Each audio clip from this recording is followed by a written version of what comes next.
جو ہے ہم تمہید ایمان بہ آیت قرآن کا جو ہے آپ کو درس دے رہے ہیں، غور سے سنیے، ہر ایک کے لیے مفید ہے، علماء کے لیے بھی اور عوام اہل سنت کے لیے بھی، ٹھیک ہے۔ امام اہل سنت رضی اللہ تعالیٰ عنہ فرماتے ہیں، تمہارا رب عز و جل فرماتا ہے اِنَّا أَرْسَلْنَاكَ شَاهِدًا وَمُبَشِّرًا وَنَذِيرًا لِتُؤْمِنُوا بِاللَّهِ وَرَسُولِهِ وَتُعَزِّرُوهُ وَتُوَقِّرُوهُ وَتُسَبِّحُوهُ بُكْرَةً وَأَصِيلًا۔ یہ آیت کریمہ ہے، کہاں ہے یہ آیت کریمہ؟ پارہ نمبر 26 اور جو ہے سورہ فتح کی آیت کریمہ ہے، آیت نمبر 9۔ ترجمہ ملاحظہ کیجئے، اے میرے پیارے محبوب، انا ارسلناک شاہدا ومبشرا ونذیرا، ہم نے تمہیں گواہ بنا کر اور خوشخبری دیتا ہوا بنا کر جو ہے ہم نے، اور ڈر سنانے والا یعنی ڈر سناتا ہوا، تاکہ آپ کو ہم نے جو ہے خوشخبری دینے والا اور جو ہے آپ کو گواہ بنا کر بھیجا اور ڈر سنانے والا، مبشر یعنی بشارت جنت کی بشارت، اور نذیر جہنم سے ڈر سنانے والا بنا کر آپ کو ہم نے بھیجا۔ کیوں بھیجا؟ لِتُؤْمِنُوا بِاللَّهِ وَرَسُولِهِ وَتُعَزِّرُوهُ وَتُوَقِّرُوهُ، تاکہ اے لوگو تم جو ہے اللہ تبارک و تعالی اور اس کے مقدس رسول پر ایمان لے کر آؤ۔ سمجھ میں آ رہی بات؟ اللہ اور اس کے مقدس رسول پر ایمان لاؤ، اور رسول اکرم صلی اللہ علیہ وسلم کی تعظیم و توقیر کرو۔ پہلے کیا فرمایا؟ ایمان لے کر آؤ، پھر دوسرا کیا؟ اللہ کے مقدس رسول کی خوب تعظیم اور توقیر کرو، اور صبح شام اللہ کی پاکی بیان کرو۔ یہ ترجمہ ہوا۔ اب اعلیٰ حضرت فرماتے ہیں، مسلمانوں دیکھو، دین اسلام بھیجنے، قرآن مقدس اتارنے کا مقصود ہی تمہارا رب عز و جل 3 باتیں بتاتا ہے۔ کیا مطلب؟ یعنی اللہ تبارک و تعالی نے دین اسلام بھیجنے اور جو ہے قرآن مقدس کو اتارنے کا مقصود جو ہے 3 باتوں کا جو ہے 3 باتوں کے بارے میں بتاتا ہے۔ اول کیا ہے؟ یہ کہ تم لوگ اللہ تبارک و تعالی اور اللہ کے مقدس رسول پر ایمان لاؤ، ٹھیک ہے؟ لوگ جو ہے ایمان لائیں اللہ پر اور اللہ کے رسول پر۔ اور دوم کیا ہے؟ رسول اللہ صلی اللہ علیہ وسلم کی تعظیم کریں، خوب خوب تعظیم کریں، ٹھیک ہے؟ اور سوم کیا ہے؟ کہ اللہ تبارک و تعالی کی عبادت میں لگے رہیں۔ 3 باتوں کا ذکر ہوا۔ اب اعلیٰ حضرت رضی اللہ تعالیٰ عنہ فرماتے ہیں، مسلمانوں ان تینوں جلیل باتوں کی جمیل ترتیب تو دیکھو، ترتیب دیکھنا ہے اس میں۔ دیکھو کیا فرما رہے اعلیٰ حضرت رضی اللہ تعالیٰ فرماتے ہیں، سب سے پہلے ایمان کو فرمایا، لِتُؤْمِنُوا بِاللَّهِ وَرَسُولِهِ، توحید کا ڈنکا بجانے والو، صرف اللہ پر ایمان نہیں لانا ہے، اللہ پر ایمان لانے کے بعد اللہ کے رسول پر بھی ایمان لے کر آنا۔ توحید کے ساتھ جو ہے رسالت بھی ہے۔ تو اعلیٰ حضرت فرماتے ہیں سب سے پہلے ایمان کو فرمایا، ایمان فرمایا کیا؟ لِتُؤْمِنُوا بِاللَّهِ وَرَسُولِهِ، تاکہ تم ایمان لے کر آؤ اللہ پر اور اللہ کے رسول پر۔ اور سب میں پیچھے، یعنی سب سے پیچھے کیا فرمایا؟ اپنی عبادت کو فرمایا، کیا؟ وَتُسَبِّحُوهُ بُكْرَةً وَأَصِيلًا، یہ تیسری بات ہے یہ۔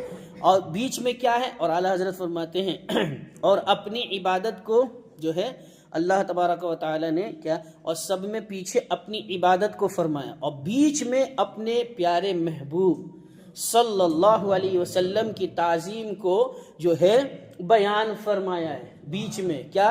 وَتُعَزِّرُوهُ وَتُوَقِّرُوهُ، کہ خوب خوب مقدس رسول کی تعظیم کرو اور خوب خوب ان کی عزت کرو، ان کی توقیر بیان کرو، ان کی جو ہے عزت کرو، تعظیم کرو، تعظیم و تکریم کے ساتھ ان سے پیش آؤ۔ تو یہ فرماتے ہیں کیوں؟ 3 باتیں ہو گئی، کیوں؟ اب اعلیٰ حضرت فرماتے ہیں اس لیے کہ بغیر ایمان کے تعظیم کار آمد نہیں ہے۔ کوئی مومن نہیں ہے وہ تعظیم کرتا رہے تو وہ اس کا جو ہے کچھ کام آئے گا؟ کچھ بھی کام نہیں ہے۔ وہ فرماتے ہیں بغیر ایمان تعظیم کار آمد نہیں ہے۔ کیسے؟ اس کو مثالیں دیکھیے، اعلیٰ حضرت فرماتے ہیں بہت سے نصارہ ہیں، نصرانی یہودی ہیں، عیسائی ہیں، پادری ہیں۔ اعلیٰ حضرت رضی اللہ تعالیٰ عنہ فرماتے ہیں کہ بہت سے نصرانی ہیں، نصارہ ہیں، یہود و نصارہ، کہ مصطفیٰ جان رحمت صلی اللہ علیہ وسلم کی تعظیم و تکریم اور حضور صلی اللہ علیہ وسلم پر سے دفع اعتراضات اور کافران لعیم میں تصنیفیں کر چکے۔ وہ یہ کہتے ہیں کہ اللہ کے مقدس رسول صلی اللہ علیہ وسلم کی تعظیم کرنا چاہیے، بہت اچھے انسان تھے، ان کے جیسا دنیا میں کوئی آیا نہیں۔ یہودی، نصرانی، عیسائی، پادری یہ بولتے ہیں، اور پھر اعلیٰ حضرت فرماتے ہیں لیکچر دے چکے۔ وہ کہتے ہیں، اپنے بیان میں بھی کہتے ہیں، مگر سنیو غور سے سنو، مگر جب کہ ایمان نہ لائے کچھ مفید نہیں کہ یہ ظاہری تعظیم ہوئی جو انہوں نے بیان دیا، جو تصنیفیں کی، جو کتابیں لکھی، جو لیکچر دیا، جو اسپیچ دیا انہوں نے، یہ ظاہری تعظیم ہوئی۔ دل میں حضور اکرم صلی اللہ علیہ وسلم کی سچی عظمت ہوتی تو وہ ضرور ایمان لاتے، یہودی ضرور ایمان لاتے۔ سچی تعظیم ہوتی تو نصرانی ضرور ایمان لاتے، اگر سچی تعظیم ہوتی تو عیسائی ضرور تعظیم جو ہے ایمان لاتے، اگر سچی عقیدت ہوتی تو جو ہے جتنے یہودی، نصرانی، عیسائی، پادری ہیں، پوپ ہیں، ضرور ایمان لاتے۔ پھر جب تک مصطفیٰ جان رحمت صلی اللہ علیہ وسلم کی سچی تعظیم نہ ہو، اب دیکھیے کیا فرما رہے ہیں اعلیٰ حضرت، پھر جب تک اللہ کے رسول صلی اللہ علیہ وسلم کی سچی تعظیم نہ ہو، عمر بھر عبادت الہیہ میں گزارے، ساری عمر، تعظیم نہیں ہے تو ساری عمر عبادت الہیہ میں جو ہے زندگی گزار دے، سب کے سب بیکار ہیں، مردود ہیں۔ سمجھ میں آ رہی بات؟ جب تک کہ تعظیم مصطفیٰ نہیں ہے، مصطفیٰ جان رحمت سے سچی تعظیم نہ ہو تو اعلیٰ حضرت فرماتے ہیں عمر بھر عبادت الہی میں گزارے، سب بیکار اور مردود ہیں۔ اب پھر فرماتے ہیں بہت سے جوگی ہیں۔ سمجھ میں آ رہا؟ جوگی کون؟ وہی جوگی جو ادھر ادھر گھومتے پھرتے ہیں، ایمان نہیں لے کر آتے اور وہ عبادت میں لگے رہتے ہیں، ان کے بارے میں فرمایا بہت سے جوگی ہیں اور راہب، ترک دنیا، راہب یعنی دنیا کو ترک کر کے اللہ اللہ کا نعرہ لگاتے ہیں اور اپنے خاص مخصوص وظیفے پڑھتے ہیں، ان کے بارے میں فرمایا بہت سے جوگی اور راہب ترک دنیا کر کے اپنے طور پر ذکر الہیہ اور عبادت الہیہ میں عمر کاٹ دیتے ہیں، ساری عمر ذکر الہیہ میں کاٹ دیتے ہیں، یہاں تک کہ اعلیٰ حضرت رضی اللہ تعالیٰ عنہ فرماتے ہیں بلکہ ان میں بہت سے تو وہ ہیں، یعنی راہب اور جوگی، بہت سے وہ ہیں کہ وہ یہ کہتے ہیں لا الہ الا اللہ کا ذکر بھی سیکھتے ہیں اور ضربیں بھی لگاتے ہیں، لا الہ الا اللہ۔ بہت سے جوگی، بہت سے راہب ایسے بھی ہیں کہ الا اللہ کی ضربیں لگاتے ہیں، لا الہ الا اللہ، لا الہ الا اللہ کی ضربیں لگاتے ہیں، ٹھیک ہے۔ مگر ازاں جا کہ مصطفیٰ جان رحمت صلی اللہ علیہ وسلم کی تعظیم نہیں، ان کے یہاں یہ ضربیں لگانا ہے، مصطفیٰ جان رحمت کی تعظیم نہیں، تو اعلیٰ حضرت فرماتے ہیں جب مصطفیٰ جان رحمت کی تعظیم نہیں تو ضربیں لگانے کا کیا فائدہ؟ سمجھ میں آ رہی بات؟ ضربیں لگانے کا کیا فائدہ؟ اصلاً قابل قبول بارگاہ الہی نہیں ہے، وہ جو ضربیں لگا رہے ہیں اللہ تبارک و تعالیٰ کی بارگاہ میں وہ مقبول نہیں ہیں۔ کیوں نہیں ہیں؟ کیونکہ مصطفیٰ جان رحمت پر ایمان نہیں لے کر آئے۔ اللہ تبارک و تعالی ایسو ہی کے لیے فرماتا ہے کیا وَقَدِمْنَا إِلَى مَا عَمِلُوا مِنْ عَمَلٍ فَجَعَلْنَاهُ هَبَاءً مَنْثُورًا۔ کیا اس کا ترجمہ سنیے، جو کچھ اعمال انہوں نے کیے، ضربیں لگائی لا الہ الا اللہ اور ترک دنیا کیا، انہوں نے عبادت میں ذکر الہیہ میں مگن رہے، تو اللہ تبارک و تعالی فرماتا ہے جو کچھ اعمال انہوں نے کیے ہم نے سب برباد کر دیے، کچھ بھی عمل بارگاہ الہیہ میں مقبول نہیں، سارے اعمال بارگاہ الہیہ میں مردود ہو گئے، ٹھیک ہے۔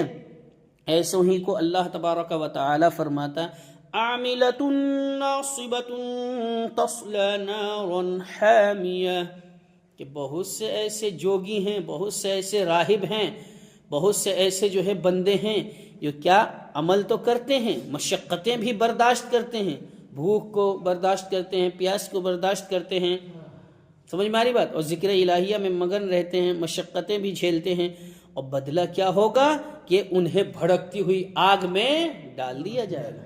تصلی نار حامیہ، دہکتی ہوئی آگ میں ان کو ڈال دیا جائے گا. سمجھ میں آ رہی بات؟ والعیاذ باللہ، نعوذ باللہ، ہم اس سے پناہ مانگتے ہیں. اعلیٰ حضرت فرماتے ہیں، اب اعلیٰ حضرت کی نصیحت، مسلمانوں کہو محمد الرسول اللہ کی تعظیم. اب یہ اعلیٰ حضرت کے الفاظ غور سے سنیے. مسلمانوں کہو محمد الرسول اللہ صلی اللہ علیہ وسلم کی تعظیم مدار ایمان، مدار نجات اور مدار قبول اعمال ہوئی یا نہیں ہوئی؟ کہو ہوئی اور ضرور ہوئی. اللہ کی سرتاب قدم شان ہے یہ، انسان ہی انسان و انسان ہے یہ. قرآن تو ایمان بتاتا ہے انہیں، ایمان یہ کہتا ہے میری جان ہے یہ. سمجھ میں آ رہی بات؟ تو یہ اعلیٰ حضرت رضی اللہ تبارک و تعالی عنہ نے سب کو بتایا. جب تک جو ہے آپ کا قلم چلتا رہا جو ہے یہی بتاتے رہے کہ دیکھو ہر چیز سے افضل و اعلیٰ، ہر چیز سے قیمتی شے ایمان ہے. سمجھ میں آ رہی بات؟ ہاں، یہی پیغام دیتے رہے. جان ہے عشق مصطفیٰ روز فضو کرے خدا، جس کو ہو درد کا مزہ ناز دوا اٹھائے کیوں. تو یہ آپ کا ایک درس ہوا. اللہ تبارک و تعالی کی بارگاہ میں دعا ہے اللہ تبارک و تعالی ہمیں تمام ضروریات دین، ضروریات مذہب اہل سنت جو بھی ہمیں سیکھنے کی توفیق رفیق عطا فرمائے.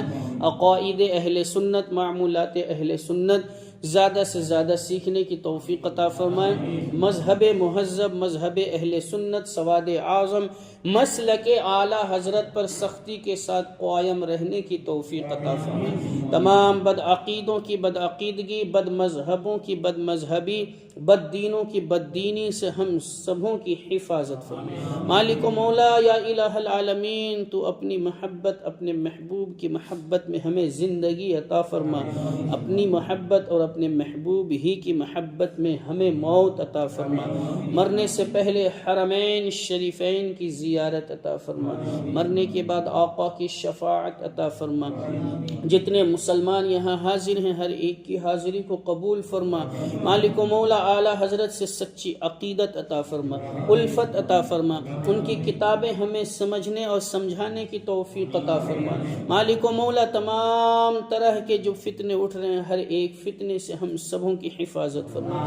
خصوص بالخصوص وہابیہ، دیابنا، تبلیغی، سلفی، غیر مقلد، قادیانی، مرزائی، چکڑالوی، تفضیلی، خارجی، ناسوی، شیعہ، رافضی، جتنے گستاخ مصطفیٰ ہیں، جتنے گستاخ اہل بیت ہیں، جتنے گستاخ صحابہ ہیں، مالک و مولا ہر ایک کے مکر و فریب سے ہم سبوں کی حفاظت فرما. مالک و مولا یا الہ العالمین قدم قدم پر رحمتوں کا نزول فرما.